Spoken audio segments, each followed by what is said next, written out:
সম্মানিত উপস্থিতি, এই হিংসার কারণে, এই বিদ্বেষের কারণে তারা মুসলমান এবং ইসলামদেরকে সমূলে ধ্বংস করে দিতে চায়। কেন? তারা জানে তাদের পতন যদি কারো হাতে হয়, মুসলমানদের হাতেই হয়। এটাই হলো সমস্যা। যেমন ফেরাউন জানতো তার পতন যদি কারো হাতে হয়, বানু ইসরাইলের হাতে হয়। তারাও জানে আমাদের পতন যদি কোনোদিন কারো হাতে হয়, তাহলে মুসলমানদের হাতে হবে। সম্মানিত উপস্থিতি, আমি আমার এই দীর্ঘ ঐতিহাসিক বিশ্লেষণ থেকে আপনাদের কাছে এতটুকুই আহ্বান জানাবো, দিনে ফিরে আসা ছাড়া। আপনি তাদের সাথে মোকাবেলা করবেন অথচ আপনার মধ্যে দিন নাই, তাহলে কি দিয়ে মোকাবেলা করবেন? সে তো দিনের কারণেই এটা জয় করতে এসেছে, দিনের কারণে এখানে শাসন প্রতিষ্ঠা করতে এসেছে, দিনের কারণে আপনাকে হত্যা করছে। আর আপনি দিন ছেড়ে দিয়ে তার উপর দিয়ে বিজয় লাভ করতে চাচ্ছেন, এটা ইম্পসিবল, অসম্ভব। একদল মানুষ যদি দিন পালন করে আল্লাহর উপর ভরসা করে বের হয়ে আসে, তাহলে তাদের হাতে আল্লাহ সুবহানাহু ওয়া তাআলা মসজিদে আকসা বিজয় দিবেন, এটা আল্লাহর ওয়াদা। আমরা এখন পারছি না কেন? আমরা এখন গজবের অবস্থায় আছি, আযাবের অবস্থায় আছি। আল্লাহ তাদেরকে দিয়ে আমাদের উপর শাস্তি দিচ্ছে। যেমন ফেরাউনকে দিয়ে তাদেরকে শাস্তি দিয়েছিল, তাদেরকে আযাব এবং গজবের মধ্যে আল্লাহ সুবহানাহু ওয়া তাআলা নিক্ষেপ করেছিলেন। ঠিক এই যুগের ফেরাউন হচ্ছে তারা। আমরা আযাব এবং গজবের মধ্যে আছি, এবং এখান থেকে উদ্ধার পেতে হলে ঈমান এবং আমল লাগবে, স্বাধীন চেতা বিশ্বাসী লাগবে। গোলামি বিশ্বাস চলবে না। আমি বলেছি আমাদের সবচেয়ে বড় সমস্যা গোলামির বিশ্বাস। চুক্তিতে যে জেরুজালেমে আপনি কোনো ইহুদিকে বসবাস করতে দিবেন না, ওমর রাদিয়াল্লাহু তাআলা নিজে থেকে বলেইনি কখনো।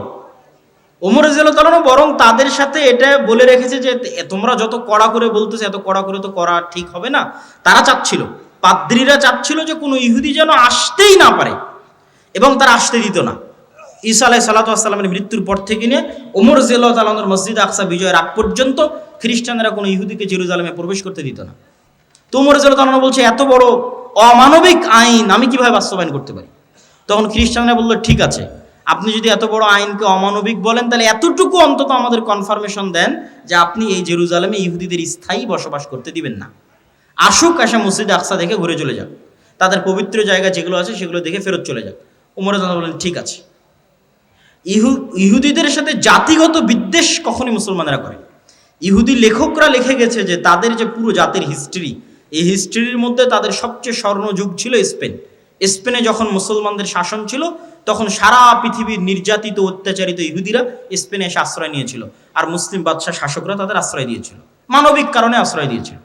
কেন? সারা পৃথিবীতে খ্রিস্টানরা তাদের উপর অত্যাচার করতো, জুলুম করতো, আর এটা তাদের উপর আল্লাহ আযাব এবং গজব হিসেবে কোরআনে লিখে রেখেছেন যে এটা তাদের জন্য আযাব এবং গজব, যে তাদের কোনো দেশ হবে না আলাদা, স্বাধীন কোনো দেশ তাদের জন্য হবে না।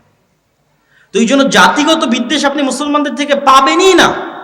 তাহলে সমস্যা তাদের পক্ষ থেকে, তাদের অন্তরে এটা চরম আকারে সুপারিয়রিটি। পৃথিবীর সবচেয়ে ভয়ঙ্কর দুইটা জাতি সুপারিয়রিটিতে বিশ্বাস করে, একটা হিন্দুদের মধ্যে ব্রাহ্মণ, আর একটা হচ্ছে ইহুদি। চরম আকারের সুপারিয়রিটিতে বিশ্বাস করে যে আমরা ডাইরেক্ট খোদার সন্তান, নাউজুবিল্লাহ, আল্লাহর সন্তান। ব্রাহ্মণেরা বিশ্বাস করে আমরা আল্লাহর মাথা থেকে তৈরি হয়েছি, ওরা বিশ্বাস করে আমরা আল্লাহর সন্তান। পৃথিবীতে আমরা বাদের যারা আছে সব আমাদের গোলাম, সবার বউ আমাদের জন্য হালাল, সবার ছেলে মেয়েকে জবাই করাও আমাদের জন্য হালাল, এতে আমাদের কোনো গুনাহ হবে না। কত রকমের এক্সট্রিম লেভেলের সুপারিয়রিটিতে তারা বিশ্বাস করে। এই সুপারিয়রিটির জায়গায় সবচেয়ে বড় আঘাত, সবচেয়ে বড় ধাক্কা দিয়েছে মুহাম্মদ সাল্লাল্লাহু আলাইহি ওয়াসাল্লাম। কি জন্য? তাদের এই সুপারিয়রিটির দাবির ভিত্তি হচ্ছে তারা ইব্রাহিমের সন্তান, ইসহাকের বংশধর। এটাই দাবির ভিত্তি। তো মুহাম্মদ সাল্লাল্লাহু আলাইহি ওয়াসাল্লাম এসে দাবি করলেন আমি ইব্রাহিমের আর এক সন্তান ইসমাইলের বংশধর। এই জায়গায় হলো বংশগত দিক থেকে সবচেয়ে বড় অ্যাটাক, যে আমরা যেই রক্তের হওয়ার কারণে ফাখর করি, অহংকার করি, গর্ব করি, আল্লাহ শেষ নবী আমাদের বাইরে ওই রক্তের মধ্যে ইব্রাহিমের আর এক সন্তান ইসমাইলের মধ্যে দিয়ে দিলেন, ইসমাইল আলাইহিস সালাতু ওয়াস সালামের মধ্যে। তাহলে তাদের সুপারিয়রিটিতে সবচেয়ে বড় আঘাত হানলেন কে? মুহাম্মদ সাল্লাল্লাহু আলাইহি ওয়াসাল্লাম। যে তোমাদের সুপারিয়রিটি এখন থেকে শেষ, তোমাদের বানু ইসরাইলের জন্য আল্লাহর যা রহমত বরকতের ঘোষণা ছিল সব টোটালি অফ। এখন রহমত এবং বরকত যা হবে সব উম্মতে মুহাম্মাদির জন্য। ইব্রাহিম আলাইহিস সালাতু ওয়াস সালামের সন্তান ইসমাইল, এবং আল্লাহ নবী দোয়া করলেন আল্লাহুম্মা সাল্লি আলা মুহাম্মাদিন ওয়া আলা আলি মুহাম্মাদ কামা সাল্লাইতা আলা ইব্রাহিম ওয়া আলা আলি ইব্রাহিম। হে আল্লাহ, মুহাম্মদ সাল্লাল্লাহু আলাইহি ওয়া সাল্লাম এবং তার পরিবারের উপর ওই রকম রহমত বরকত নাজিল করুন যেমন ইব্রাহিমের পরিবারের উপর নাজিল করেছিলেন। আল্লাহুম্মা আমিন। আমরা দরুদে সেটা পড়ি সব সময়। তাহলে তাদের সুপারিয়রিটিতে সবচেয়ে বড় আঘাত দিলেন মুহাম্মদ সাল্লাল্লাহু আলাইহি ওয়াসাল্লাম। এই জন্য মুহাম্মদ সাল্লাল্লাহু আলাইহি ওয়াসাল্লামকে এইভাবে হত্যার চেষ্টা মক্কার কুরাইশরাও করেনি যেভাবে তারা করেছিল। কেন এটা তাদের ইগোতে আঘাত করেছে। আজও তারা বানু ইসমাইলের সন্তানদেরকে হত্যা করতেছে এই একটা কারণেই, যে তাদের সুপারিয়রিটির জন্য সবচেয়ে বড় চ্যালেঞ্জ হচ্ছে ইসলাম এবং মুসলমানরা। কেন তারা যেই মিল্লাতে ইব্রাহিমের দাবি করে, ওই মিল্লাতে ইব্রাহিমের যোগ্য এবং সত্য দাবিদার, যোগ্য এবং সত্য উত্তরসূরি হচ্ছে মুহাম্মদ সাল্লাল্লাহু আলাইহি ওয়াসাল্লাম এবং তার অনুসারীরা। এবং তাদের ধর্মগ্রন্থে লেখা আছে যে ইব্রাহিম আলাইহিস সালাতু ওয়াস সালামের আরেক স্ত্রী হাজেরা এবং হাজেরার সন্তান ইসমাইলকে মক্কায় রেখে আসা হয়েছে। তাদের ধর্মগ্রন্থে লেখা আছে তোমাদের ভাইদের মধ্যে আল্লাহ শেষ নবী পাঠাবে। ওরা মনে করে আছে আমাদের ভাইদের মধ্যে মানে বা ইব্রাহিম আলাইহিস সালামের দুই সন্তানও তো পরস্পরে ভাই, ভাই না ভাই না? ইসহাক এবং ইসমাইল পরস্পরে ভাই না ভাই না? ভাই। তারা মনে করে আছে যে ইয়াকুব আলাইহিস সালামের 12 সন্তান, আমরা পরস্পরে ভাই, আমাদের মধ্যে থেকে আল্লাহ শেষ নবী পাঠাবেন, এই অপেক্ষায় তারা আছে। কিন্তু আল্লাহ সুবহানাহু ওয়া তাআলা তাদের ভাইদের মধ্যেই শেষ নবী পাঠিয়েছেন, সেটা তাদের আদি ভাই ইয়াকুবের পিতা ইসহাক, ইসহাক আলাইহিস সালাতু ওয়াস সালামের রক্তের ভাই ইসমাইল আলাইহিস সালাতু ওয়াস সালামের বংশে আল্লাহ সুবহানাহু ওয়া তাআলা শেষ নবী পাঠিয়েছে। মসজিদ আকসা আপনার হাতে আছে কিনা? উসমানীয়দের হাতে মসজিদে আকসা ছিল। তারা মসজিদে আকসায় কোনো ইহুদিকে জমি ক্রয়ের পর্যন্ত সুযোগ দেয়নি উসমানীয়রা। কেন? ইহুদিদের ব্রেন ছিল খুব শার্প, তারা আগে জমি ক্রয় করে সেখানে তাদের বসতি স্থাপন করতে চাচ্ছিল উসমানীয় খেলাফতের শেষ আমলে। আজ আমরা এই বিপদে কেন? আজ আমরা এই বিপদে আছি তার সবচেয়ে মূল কারণ হচ্ছে ঔপনিবেশিক শাসন আমল, কলোনিয়াল সিস্টেম। পৃথিবীর প্রায় সব মুসলিম দেশই, দুই একটা বাদ দিয়ে প্রায় সব মুসলিম দেশই ইস্তেমার, আরবিতে বলে ইস্তেমার, বাংলায় বলে উপনিবেশ, ইংরেজিতে বলে কলোনি। প্রায় সব মুসলিম দেশই ইউরোপের কোনো না কোনো দেশের কলোনি ছিল নিকট অতীতে। এটা হচ্ছে আমাদের উসমানীয় খেলাফতের পতনকাল থেকে নিয়ে আজ পর্যন্ত এই 150, 200, 300 বছরে, মানে আমরা যে জেনারেশন এখন অবস্থান করছি, এটা লাস্ট 200 বছর বা 250 বছর পৃথিবীর কোনো না কোনো মুসলিম দেশ, কোনো না কোনো ইউরোপিয়ান কান্ট্রির কলোনি ছিল। আমরাও 1947-এর আগ পর্যন্ত ব্রিটিশের কলোনি ছিলাম। তো 1947 তো ভাই এই কয়দিন আগের কথা। অনেকের দাদাও এখনো জীবিত আছে যারা 47 দেখেছে, এখনো জীবিত আছে। তো 47 তো কালকের কথা। তো 47-এর আগ পর্যন্ত আমরা ব্রিটিশদের গোলাম ছিলাম। এরকম সারা পৃথিবীর প্রায় সব মুসলিম দেশ কোনো না কোনো ইউরোপিয়ান কান্ট্রির গোলাম ছিল। এবং এর উপর আমার লম্বা বিস্তারিত আলোচনা আমি গতকাল করেছি। এই গোলামির নিজাম থেকে ওই ব্রিটিশরা যেমন পুরো ভারতকে 3 ভাগে ভাগ করে দিল, বাংলাদেশ, পাকিস্তান এবং ইন্ডিয়া, ঠিক ওই ব্রিটিশরা যখন তাদের আরবে কলোনি ছিল তখন তারা আরব কেমনভাবে ভেঙে চূর্ণ বিচূর্ণ করে দিল। কাতার নামে পৃথিবীতে কোনো দেশই ছিল না, আরব আমিরাত নামে পৃথিবীতে কোনো দেশই ছিল না, জর্ডান নামে পৃথিবীতে কোনো দেশই ছিল না, ইসরায়েল নামে পৃথিবীতে কোনো দেশই ছিল না, লেবানন নামে পৃথিবীতে কোনো দেশই ছিল না। ঠিক তেমনি বাংলাদেশ বা পাকিস্তান নামে পৃথিবীতে কোনো দেশ ছিল না। এগুলো সব ওই যে ইস্তেমার, কলোনিয়াল সিস্টেম। ওরা যখন এই দেশগুলো ছেড়ে গেছে তখন ডিভাইড অ্যান্ড রুল, ভাগ করে গেছে, নতুন দেশ তৈরি করে গেছে। তো ওই শাম সিরিয়াকে জর্ডানে ভাগ করেছে, লেবাননে ভাগ করেছে, একটু দিয়েছে জর্ডান, একটু দিয়েছে লেবানন, একটু দিয়েছে কাতার, একটু দিয়েছে আরব আমিরাত, একটু দিয়েছে বাহরাইন, একটু একটু করে দিয়ে ওর মধ্যে থেকে ইসরায়েল বের করেছে। ওর মধ্যে থেকে অল্প একটু জায়গা বের করেছে ইসরায়েলের জন্য। অনেক দীর্ঘদিনের সুপরিকল্পনার ফসল এবং মুসলমানদের অধপতনের ফসল, মুসলমানদের উপর আল্লাহর আযাব এবং গজবের যে আলামত সেটার প্রমাণ। আর এই আযাব এবং গজব থেকে উদ্ধার হওয়া সম্ভব নয় আমল এবং ইমানে পরিবর্তন ছাড়া। আমল এবং ইমানে পরিবর্তন ছাড়া সম্ভব নয়। আমি আপনাকে চ্যালেঞ্জ দিয়ে বলতে পারি, যেই ইহুদিরা ইসরায়েলে আছে তারা তাদের ধর্ম পালনে, আপনারা আপনাদের ধর্ম পালনে যতটুকু অ্যাক্টিভ তার চেয়ে বেশি অ্যাক্টিভ। কথা মনে হয় আমার বুঝতে পারেননি। আপনাদের কতজনের মুখে দাঁড়িয়ে আছে, আর ইহুদি একটা পল্লী মহল্লায় গিয়ে দেখবেন ওদের কতজনের মুখে দাঁড়িয়ে আছে। ইহুদিরা সারা পৃথিবীর মানুষকে চায় যে তারা খারাপ থাকুক, কিন্তু তারা নিজেরা ভালো থাকবে। সারা পৃথিবীর মানুষ মদ খেলে, জুয়া খেললে তাদেরকে গোলাম বানানো সহজ, কিন্তু তাদের সন্তানেরা যদি জুয়া খেলে, মদ খায়, তাহলে তারা পৃথিবী শাসন করতে পারবে না। এই জন্য এটা তাদের এজেন্ডা যে তাদের সন্তানেরা মদ, জুয়া, ফ্রি ফায়ার, পাবজি খেলবে না, কিন্তু তারা পৃথিবীতে এমন সিস্টেম তৈরি করবে যে মুসলমানের সন্তান জন্ম হওয়ার পর থেকে মদ, জুয়া, আড্ডা, গাঞ্জা, ফ্রি ফায়ার, পাবজি নিয়ে পড়ে থাকবে। তাহলে এরা হবে কি? এদের অবস্থা হবে গরু ছাগলের মতো। কেননা যে নেশাখোর, যে জুয়াখোর, সে গরু ছাগল। তার পৃথিবীতে কেন, বাড়িতে, দেশে কেন, এলাকায় কেন, বাড়িতে পর্যন্ত শাসন ক্ষমতা কায়েম করতে পারবে না। একটা জুয়াখোর, একটা মদখোর কি বাড়িতে শাসন চালাতে পারবে? পারবে না। তো যে জুয়াখোর, মদখোর বাড়িতে শাসন চালাতে পারবে না, ও কুশ্চিনকাল মসজিদে আকসা বিজয় করতে পারবে না। যে ফ্রি ফায়ার পাবজিতে ব্যস্ত আছে, ও বাড়ি চালাতে পারবে না, তো মসজিদে আকসা কেমনে বিজয় করবে? তো কিন্তু ইহুদিরা তাদের সন্তানকে জন্মের পর থেকে বলবে পড়ো পড়ো পড়ো পড়ো, জ্ঞান অর্জন করো, বড় হও, পৃথিবী শাসন করতে হবে, অস্ত্র বানাও, জ্ঞান বিজ্ঞান নিয়ে ব্যস্ত থাকো, আর গোটা আরব বিশ্বকে ব্যস্ত রাখো পর্যটন আর বিনোদনে, দুবাই আর কাতারকে ব্যস্ত রাখো ফুটবল বিশ্বকাপে, আর ফুটবল বিশ্বকাপ আয়োজন করা আর এগুলো খেলাধুলা নিয়ে পড়ে থাকা যদি খুবই ভালো হতো, তাহলে ইসরায়েলই আগে থাকতো। কথা বুঝতে পেরেছেন? ইসরায়েল কিসে সবার আগে? অস্ত্র বানাও, অস্ত্র কিনো, এটাতে সবার আগে, জ্ঞান বিজ্ঞানে সবার আগে। আর ওর পাশের যে মুসলিম দেশগুলো আছে, ওরা কিসে আগে? ওরা হচ্ছে পর্যটনের জন্য বানাও, বিনোদনের জন্য বানাও, টাকা অঢেল, কিন্তু সব খরচ করছে পর্যটন বিনোদনে। এই জন্য আল্লাহর গজব আরো কন্টিনিউ হচ্ছে, আরো দীর্ঘস্থায়ী হচ্ছে। এই গজব থেকে মুসলমানদের বের হতে হলে দ্বীনে ফিরে আসতে হবে। মুসলমানদের সবচেয়ে বড় শক্তির জায়গা হচ্ছে তাদের দ্বীন, তাদের আকীদা, তাদের বিশ্বাস। সারা পৃথিবীতে তারা শিখিয়েছে যে তোমরা সন্তান কম নাও, আর কোনো ইহুদি ফ্যামিলি পাবেন না যেখানে 6টা 7টা করে বাচ্চা নাই, পাবেন না। আপনি নিজে আজকে তদন্ত করতে পারেন, কেন এরা পৃথিবীর খুবই রহস্য ঘেরা একটা জাতি। এদের বিষয়ে কোনো তথ্য পাবেন না, এদের বিষয়ে গবেষণা করতে গেলে আপনি দেখা যাচ্ছে আউট হয়ে যাবেন পৃথিবী থেকে। অত্যন্ত রহস্য ঘেরা একটা জাতি, অনেক অল্প সংখ্যক। কিন্তু যদি আপনার পক্ষে সম্ভব হয়, বিশেষ করে যে সমস্ত মুসলমান ভাইয়েরা ইউরোপে আছেন, তারা ইহুদি পল্লীগুলোতে গিয়ে দেখবেন তাদের কয়টা করে সন্তান, আর তাদেরই এনজিওগুলো আপনার মুসলিম এলাকায় গিয়ে বলতেছে তোমাদের সন্তান কমাও। এই জন্য তারা টার্গেট করে, ইচ্ছা করে ফিলিস্তিন, গাজায় শিশুদেরকে হত্যা করতেছে।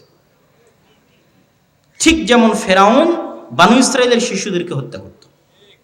তাহলে দুইভাবে আপনার শিশুকে হত্যা করতেছে, এক বম মেরে হত্যা করতেছে, আর এক আপনার মাথায় দিয়ে দিয়েছে যে আপনি 2টার বেশি যেন সন্তান না নেন। কিন্তু সে জন্ম দিচ্ছে 6টা 7টা 8টা 10টা করে। এই জন্য ওদের এরকম কোনো ছোট গাড়ি থাকে না। আমাদের যে ছোট কারগুলো, এই ছোট কারগুলো তারা ইউজ করে না, তারা ইউজ করে বড় 4, 6, 7 সিটের 4 হুইলার জিপ, যাতে ফুল ফ্যামিলি নিয়ে যাতায়াত করা যায়। কারণ ফ্যামিলি তো 2টা সদস্য না, 6টা 7টা সদস্য, তো ছোট কারে তো হবে না। তারা সারা পৃথিবীতে সুদি বিজনেস তৈরি করে রেখেছে, কিন্তু তারা নিজেরা পরস্পরের সাথে সুদি লেনদেন করে না। মানে এক ইহুদি আর এক ইহুদির সাথে সুদি লেনদেন করবে না, কিন্তু ওই ইহুদি আবার পৃথিবীর সবচেয়ে বড় সুদি কোম্পানির মালিক। তার মানে সারা দুনিয়ার মানুষের টাকা সুদের নামে কবজা করে নাও, কিন্তু তুমি যখন আর এক ইহুদিকে ধার দিবা তখন করজে হাসানা দিবা, সুদ নয়। যেগুলো বলতেছি এগুলো দেখা বলতেছি, আপনারাও চাইলে পরীক্ষা করতে পারেন। এই রকম বড় বড় দাড়ি থাকবে তাদের, 80 থেকে 90%। 3 ওয়াক্ত সালাত আদায় করবে, তাদের মসজিদের নাম সিনাগগ। 3 ওয়াক্ত সালাতের জন্য মসজিদে যাবে, এবং এরকম লম্বা দাড়ির সাথে যাবে। তাহলে তাদের সাথে আমাদের শত্রুতা কি? আমাদের আকীদা বিশ্বাসে কিন্তু অনেক মিল আছে।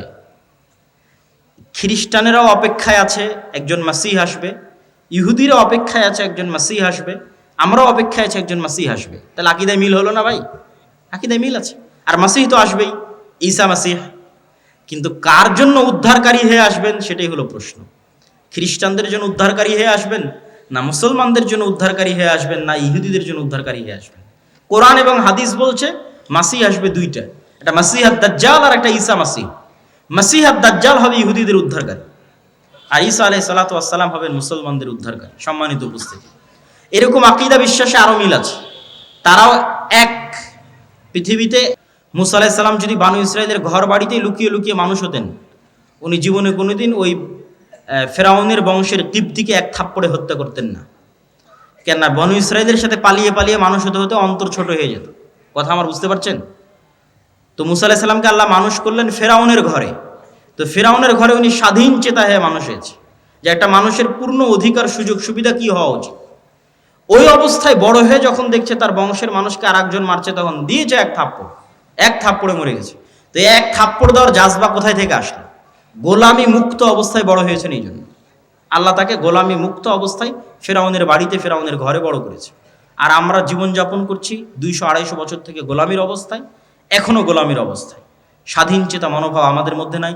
আমাদের চাল চরিত্র বিকৃত হয়ে গেছে, স্বভাব চরিত্র বিকৃত হয়ে গেছে।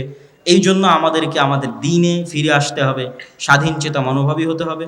মা এবং বোনদেরকে নিয়ত রাখতে হবে যে তারা পুত পবিত্র অবস্থায় সন্তান জন্ম দিবে আল্লাহ সুবহানাহু ওয়া তাআলার সন্তুষ্টির জন্য, আল্লাহর দ্বীনের জন্য। কখনো বেহায়াপনা দিয়ে পুরুষ জন্ম দেওয়া সম্ভব নয়।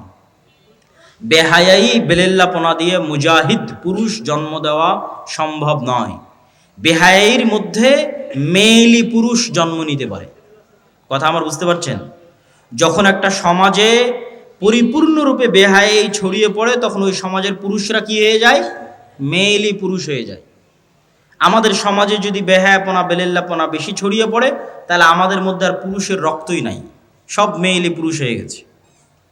এদের দিয়ে কোনোদিন জেহাদও হবে না, এদের দিয়ে মসজিদে আকসাও বিজয় হবে না।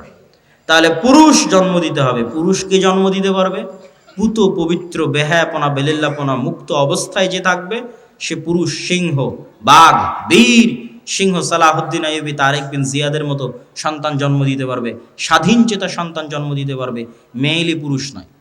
এই জন্য পর্দার গুরুত্ব আছে ইসলামে। সম্মানিত উপস্থিতি, বক্তব্য আলোচনা করতে গেলে আরও দীর্ঘায়িত হয়ে যাবে। আমরা আজকে যে উদ্দেশ্যে এখানে একত্রিত হয়েছি সেটা হচ্ছে আর দাওয়া ইলাল্লাহর পক্ষ থেকে মসজিদ ভিত্তিক দিন শিক্ষা কার্যক্রম। আমরা 4টে জেলার 126টা মসজিদ সফর করেছি, আপনার এলাকাতেও এসেছি। আপনাদের চারঘাটে সফর করেছি, আপনাদের বাঘায় সফর করেছি, আপনাদের পুঠিয়াতে সফর করেছি। হয়তো সফরের সময় আপনারা ছিলেন না বা জানতেন না, হয়তো সেভাবে বুঝতে পারেননি, কিন্তু আমরা আমাদের মতো 126টা মসজিদ সফর শেষ করেছি। আমাদের সফরগুলো আবারও শুরু হবে ইনশাআল্লাহ। এবং 200 থেকে 250টার মতো মসজিদে আমাদের মসজিদ ভিত্তিক দিন শিক্ষা, মক্তব শিক্ষা কার্যক্রম পরিচালিত আছে। আমরা চাই যে মুসলমানের সন্তানেরা 2 থেকে 2.5% মাদ্রাসায় যায়, বাকিরা মাদ্রাসায় যায় না। তাদেরকে আজকের এই একদিনের বক্তব্য দিয়ে দিন শেখানো সম্ভব? এখানে আপনারা যতজন আছেন তাদেরকে আজকে আমি পূর্ণ দিন শিখিয়ে দিতে পারবো? এখানে শত শত স্কুল কলেজের ছাত্র আছে, এদেরকে আজ আধা ঘন্টা 1 ঘন্টা বক্তব্য দিয়ে কি দিনের জ্ঞান দিব? তাদেরকে দিনের জ্ঞান দিতে পারবো যদি এই অঞ্চলের সব মসজিদে দিন শিক্ষার শক্তিশালী ব্যবস্থা, মসজিদে দিন শিক্ষার ব্যবস্থা তৈরি হয়। এই জন্য প্রত্যেক মসজিদ কমিটির প্রতি আমাদের উদাত্ত আহ্বান থাকবে, আমাদের সাথে হোক, আমাদের আলাদা হোক। আমাদের সিলেবাস অন্তত রেডি, আপনি আমাদের সিলেবাসটা অন্তত আপনার মসজিদে মক্তবে চালু করুন। মক্তবগুলোকে তদারকির দায়িত্ব আমাদেরকে দিন। আপনি তদারকি করতে পারছেন না, আপনি শুধু মসজিদের ইমামের, আপনার মসজিদে যে চলমান মক্তব আছে সেই চলমান মক্তবটাই আমরা তদারকি করে চাঙ্গা করে দেব। আমাদের তদারকি করার সিস্টেম আছে, আমাদের সিলেবাসের সিস্টেম আছে, প্রশিক্ষণের সিস্টেম আছে। সুতরাং প্রত্যেক মসজিদ কমিটির প্রতি উদাত্ত আহ্বান থাকবে যে আপনারা দাওয়া ইলাল্লাহর অধীনে আপনাদের মসজিদগুলোতে মক্তব শিক্ষা, দিন শিক্ষার ব্যবস্থা করুন। মুসলমানের প্রত্যেক সন্তানের কাছে দিনের জ্ঞান পৌঁছে দিতে আমাদেরকে সহযোগিতা করুন। এটা বাংলাদেশে ব্যতিক্রমধর্মী প্রথম প্রজেক্ট যা আল জামিয়া সালাফের অধীনে পরিচালিত হচ্ছে আর দাওয়া ইলাল্লাহ নামে। আমরা চাই প্রতিটি মসজিদ হোক দিন শিক্ষার প্রথম পাঠশালা। বাংলাদেশের কোনো মসজিদ যেন দিন শিক্ষা থেকে বিরত বা মুক্ত বা আলাদা না থাকে। আমার মাধ্যমে হোক, আমাকে ছাড়া হোক, মসজিদে দিন শিক্ষার ব্যবস্থা থাকতে হবে। এই নিয়ে আমরা দাওয়াত নিয়ে মসজিদে মসজিদে যাচ্ছি, আপনাদের বাড়িতে বাড়িতে এসেছি এবং আজকেও আপনাদের এলাকায় এসেছি ওই একই উদ্দেশ্য নিয়ে। আজকের প্রোগ্রামও আমরা একই উদ্দেশ্য নিয়ে দিয়েছি। সম্মানিত উপস্থিতি, তো এই মসজিদ ভিত্তিক দিন শিক্ষা কার্যক্রমকে শক্তিশালী করার লক্ষ্যে আমি আমার বক্তব্য শেষ করার পূর্বে আপনাদের কাছে উদাত্ত আহ্বান জানাই যে আপনারা যারা আজকে এই প্রোগ্রামে অংশগ্রহণ করেছেন, প্রোগ্রামের আয়োজনে হোক, এই মসজিদ ভিত্তিক দিন শিক্ষা কার্যক্রমের জন্য হোক, আপনার আল্লাহ সুবহানাহু ওয়া তাআলার সন্তুষ্টির জন্য আপনাদের অর্থনৈতিক সহযোগিতায় বৈঠকি দানে অংশগ্রহণ করবেন। 5 টাকা, 10 টাকা, 1 টাকা, 8 আনা হলেও যাতে আপনার অংশগ্রহণ মুক্ত না থাকে। একজন মুসলমানের সন্তানও যদি আপনার এই দান থেকে পবিত্র কোরআনের একটি অক্ষরও শিখে, তাহলে সে এটার মাধ্যমে পরকালীন নাজাত এবং মুক্তি পাবে। আর আপনার দুনিয়া থেকে বিদায় নেওয়া 500 বছর হয়ে গেলেও আপনি দেখবেন যে এই যে একজন ছেলে আপনার অর্থে কোরআন শিখেছিল, সেই কোরআন শিক্ষা এখনো অব্যাহত আছে এবং আপনি কবরে নেকি পাচ্ছেন। বা আজকে যারা আমরা মাগরিব বৈঠকে আমাদের স্টেজে যারা আছেন তাদেরও অংশগ্রহণ করার জন্য আমি অনুরোধ জানাচ্ছি। কেউ মুক্ত থাকবেন না, আলাদা থাকবেন না। আমাদের স্বেচ্ছাসেবক ভাইয়েরা কই? তারা ডান দিক এবং বাম দিক থেকে ভেতরে ঢুকবেন। আপনারা কেউই কোনো ব্যক্তি এই দান থেকে নিজেকে দূরে রাখবেন না। আল্লাহ সুবহানাহু ওয়া তাআলা কখনোই বলেনি আপনার টাকা আপনি দান করুন, এটা কখনোই বলেনি। আল্লাহ সুবহানাহু ওয়া তাআলা বলেছে আমি তোমাদের যে রিজিক দিয়েছি সেখান থেকে দান করো, আমি দিয়েছি। তথা আল্লাহ সুবহানাহু ওয়া তাআলা আপনাকে দিয়েছে, আপনি আল্লাহর দেওয়া ওই অংশ থেকে আল্লাহর রাস্তায় ব্যয় করবেন। মসজিদ ভিত্তিক দ্বীন শিক্ষা কার্যক্রমে আপনাদের দুইভাবে সহযোগিতা চাই। এক, আপনার এলাকায় গিয়ে মসজিদে দ্বীন শিক্ষার ব্যবস্থা করবেন। আপনার এলাকায় মসজিদের দ্বীন শিক্ষা ব্যবস্থা করার জন্য আমাদের সাথে যোগাযোগ করবেন। জামিয়া সালাফিয়াতে আসবেন। জামিয়া সালাফিয়াতে আদ-দাওয়া ইলাল্লাহর আলাদা অফিসই আছে। সকাল 8টা থেকে 5টা ওখানে মানুষজন বসে আছে, শুধু কোথায় মক্তব চালু করা যাবে এই জন্য, এই অপেক্ষায় বসে আছে। কোন মক্তবে আমরা সিলেবাস দিয়ে পাঠাবো এই অপেক্ষায় বসে আছে। সুতরাং আপনারা আপনাদের মসজিদগুলোতে মক্তব চালু করুন, চালু করার জন্য উদ্যোগ নিন। চালু থাকলে আমাদের সাথে যোগাযোগ করুন। আমাদের সিলেবাস এবং আমাদের ট্রেনিংয়ের মাধ্যমে আপনার ওই মসজিদে মক্তব শিক্ষাকে আমরা চাঙ্গা করতে চাই, শক্তিশালী করতে চাই। যে সমস্ত ছেলে মেয়ে মাদ্রাসায় আসে না, তথা 98% ছেলে মেয়ে তাদের যারা স্কুল কলেজে যায় তাদের কাছে দ্বীনের মৌলিক জ্ঞানটা আমরা পৌঁছে দিতে চাই। এই আমাদের চেষ্টায় শুধু অর্থনৈতিক অংশগ্রহণ আমি চাইনি। অর্থনৈতিক অংশগ্রহণ আমার মুখ্য উদ্দেশ্য নয়। আমার মুখ্য উদ্দেশ্য হচ্ছে আপনার সাথে আমার যোগাযোগ, আমার সম্পর্ক, আপনার মসজিদে আমার যাওয়ার ব্যবস্থা করে দেওয়া। এই জন্য ওপেন আমার বক্তব্যে ঘোষণা দেওয়া আছে যে আপনি যদি মনে করেন যে আমাকে লক্ষ টাকা দিয়ে আপনার একটা প্রোগ্রামে একদিনের জন্য নিয়ে যাবেন, আমাকে নিয়ে যেতে পারবেন না।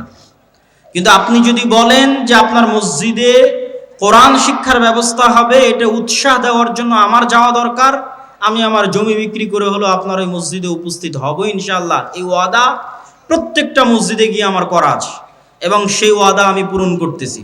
আর ওই প্রোগ্রামেই অংশগ্রহণ করব যেই প্রোগ্রামও এরকম ফি সাবিলিল্লাহ।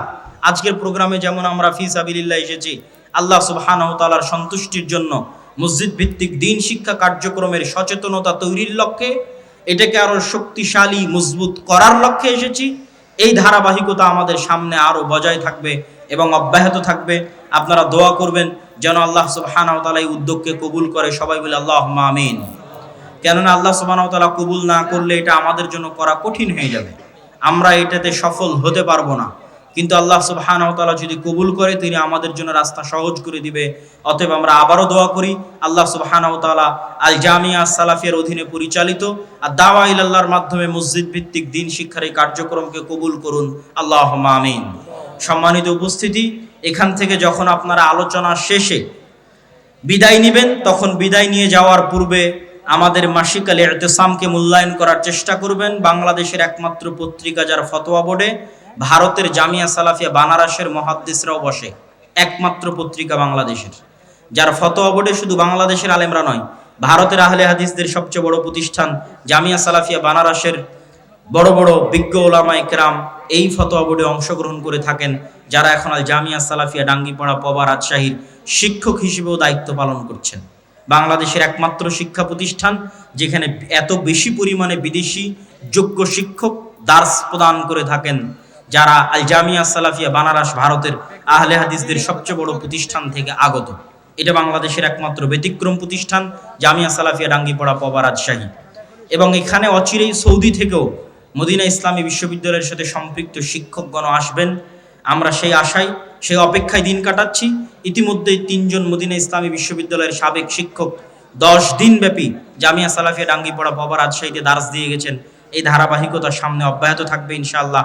পাশাপাশি আমাদের যে বইগুলো আছে এবং আপনাদের শ্রদ্ধেয় শায়েখ আব্দুর রাজ্জাক বিন ইউসুফ হাফিজাহুল্লাহর যে বইগুলো আছে সে বইগুলো মূল্যায়ন করার চেষ্টা করবেন।